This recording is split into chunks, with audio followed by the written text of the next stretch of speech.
Hello. In this video, we'll consider the deductibility of general trade or business deductions. Now, it's important to consider that there's various deductions throughout the Internal Revenue Code with regard to businesses. But this is the main provision, Section 162, that deals with general business deductions. And I would say about 90% of corporate deductions and most business deductions fall in this category. So these are the general principles. And this is an extremely important provision to understand because many of the other deduction provisions actually piggyback off these rules. So not only do you have to meet these 7 conditions laid out in the Internal Revenue Code, you must meet these 7 plus additional criteria. Perfect example of this is 162A. 162A, just the first language. And 162A1 and A2 deal with travel expenses and compensation. And those carve out extra criteria in addition to the 7 we're going to talk about. So before I jump into the 7 criteria that must be met for a general trade or business deduction to be allowed as a deduction, I want to again key in that there's 3 categories of activity. So there's 3 different categories of activity with respect to deductions. There's business, there's investment, and remember that business plus investment is known as gain or profit seeking, and there's personal activity. The general rule is that business or investment activities are generally speaking deductible, and these are the general criteria we have to meet. Personal activities, are the general rule is that personal deductions are not allowed unless the code provides specific rules that allow for personal deductions. So it's kind of like, business and investment, the general rule is you can deduct unless otherwise, but for personal, it's the opposite. Personal, you can't deduct unless otherwise. So some examples of personal deductions that are laid out in the actual Internal Revenue Code deal with mortgage interest, so on your personal home, or charitable contribution. You personally give money to a charity, a church, a school, a health organization that qualifies as a charitable organization. So Section 162 has 7 criteria, 7 different criteria that must be met for the deduction to be allowed. So the first is it must be considered ordinary. Second is the deduction must be considered necessary. Necessary. Third is that it must be an expense, not a capital expenditure. It must be an expense. Fourth is that it must be paid or incurred during the taxable year. This deals with the accounting method.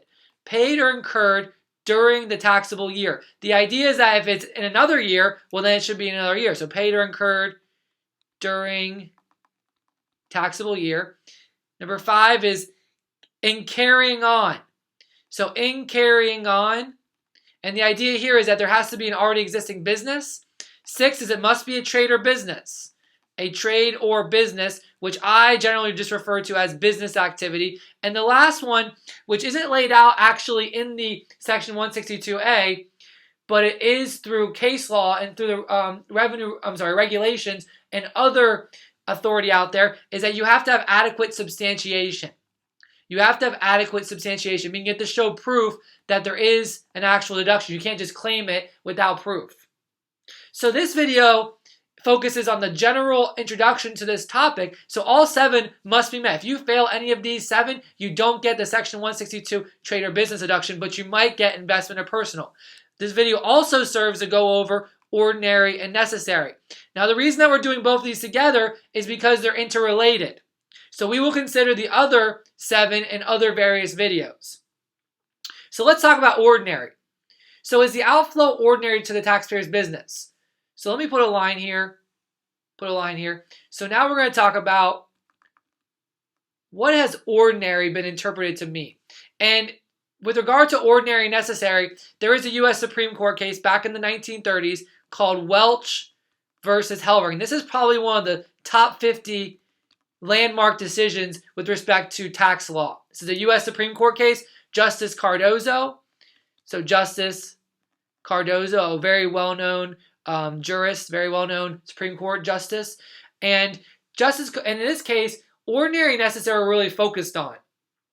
Ordinary means a person's normal reaction So a normal reaction, that's the key. A normal reaction to the events or circumstances which he or she encounters. So we're saying that if you're looking at an outflow, would it be a normal reaction to actually pay the amount? Now, whose reaction is it? The court said that we look at a reasonable person, and we're going to talk more about that in a moment. Reasonable person within the accepted industry. So within the industry. Now this is an interesting topic because throughout law, especially contracts, torts, we always have this reasonable person notion, which I know many of you out there are like thinking, what the heck, reasonable person? Like that just sounds so vague. And it's actually supposed to be an objective standard. It's supposed to keep things less subjective and more objective. What would a reasonable person do? Not what would that actual person do in that case. I know it just sounds very like almost like an oxymoron, right? Trust me, at times it does get that difficult. So one of the things with regard to ordinary is we have to figure out who the reasonable person is. Who is this? And what do I mean? What is the population of a reasonable person? Who is it considering? Is it considering everyone? Everyone out there in the business community? Or is it considering people within a specific, is it very detailed? And generally speaking, it's more general than you think. So if it says within an industry, well, we're talking about business, right? Trade or business. It can be viewed as anyone that deals with business. However, sometimes the courts have interpreted that the reasonable person be within a specific industry. So an example of where this issue comes up in the past, and there's been various cases, deals with when a corporation, let's say, goes bankrupt. Let's say a corporation goes bankrupt. And one of the executives, so corporation goes bankrupt. Let me put a line here. So I'll just say belly up for bankrupt. Belly up meaning it's no longer around. And an executive pays a debt. Pays one of the corporation's debts. Executive pays a debt. And the reason is because the executive plans to go into business after, now that on their own. And the executive is paying the debt so that the executive can maybe keep a client or keep the executive's credit. Think of like the CEO or somebody within the company that, has some type of role. They're trying to get a client going forward. Maybe a client, was supposed to get a shipment, but then the corporation went belly up, and guess what? They're not going to get it because of this bankruptcy. Well, the executive is going to make good on that. And the issue becomes when the executive pays that money to actually make sure that the shipment gets to the client so that, again, they're in the good grace of the client. So going forward, the issue becomes, is this considered ordinary? Well, is it normal in general business to pay someone else's debts? No, it's not. It's not a normal reaction. But in some industries, let's say the insurance industry where you have a license, and it's possible you can lose your license. So one area where it's been interpreted to be just a specific grouping, like the insurance industry, has been where a license is involved. So let's say that you're in the insurance industry and the executive is paying the insurance company's debt because they want to keep their license. They want to keep their license, not just secure a client, but keep the license. Well, that's been viewed to be different, and the way that the court has done that has been to interpret the population as more narrow. So we have the overall population. Well, the court can make it a more detailed, a smaller grouping in the population, which that group might say, hey, I would pay that. I would pay that off. But everyone else would say, no, I would never pay off the debts of another person. That's ridiculous. So that's really what we're talking about. So I just want to give you some context. So generally speaking, the case law has supported that in general, when a executive pays the corporation's debt, that's not viewed as ordinary. So no, they can't get the deduction under the trade or business ruling.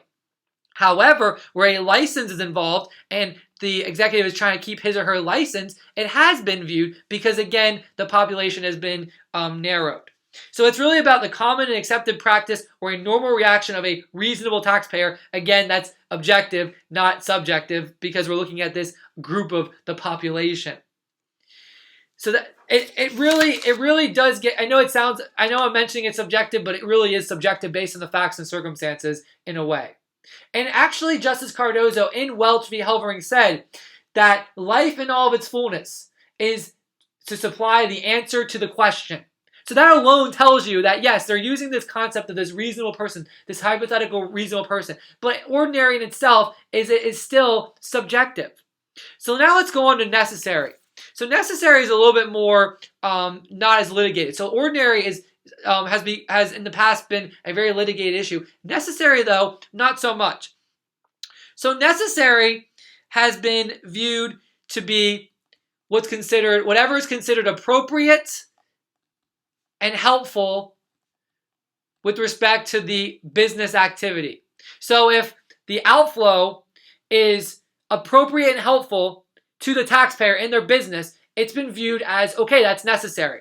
That's generally what's considered necessary. And again, that's under the Welch v. Helvering, and that's still, even though it's a 1930s case, has still been viewed to be upheld today. So if the taxpayers, if the item is appropriate and helpful to the business, and the courts have given significant deference. So the idea here is that the courts will defer to the taxpayer if the taxpayer truly thinks that's appropriate and helpful. So courts will defer to taxpayer. Versus, again, the ordinary, the courts tend to look at this ordinary person. They don't defer to the taxpayer with respect to their subjective character, the subjective issue. It's very rare. This is a very, very rare for a taxpayer that's considered ordinary not to also get necessary. I mean, there are some times it happens, but it's very rare, very rare. And another thing to mention is the reasonability. So reasonableness is a component in itself. The amounts, for example, compensation, has to be considered reasonable to be deducted. So you can't go out there, and be paying some CEO, $100 million when they only deserve $10 million based on looking at what, their education, their experience, what other CEOs are getting paid in the same industry, their history and whatnot, how the company's doing in the past, those kind of things. And the idea is that if a outflow is considered not reasonable, it's probably not necessary because it's probably not appropriate and helpful. You're probably overpaying. A good example would be, let's say you work at an accounting firm and you are a staff tax accountant, and you are going and preparing taxes for various clients. And let's say that you are in Miami, Florida, and you had to fly to Atlanta because there's a large client in Atlanta and they really need your help. So for the accounting firm to pay for you to fly in a private jet from Miami to Atlanta, just you, would that be appropriate and helpful? And is that considered reasonable? No, that's not. That's definitely not reasonable, and it's really not appropriate and helpful. Why not just put them on the regular 747, the regular, whatever type of plane, old plane, DC-10, whatever type of plane it is, with everybody else, with all the other 400 passengers, right? So generally, when reasonableness is violated, if it's unreasonable, it's generally viewed as not to be necessary as well. Necessary will be lacking as well. So that really concludes ordinary necessary.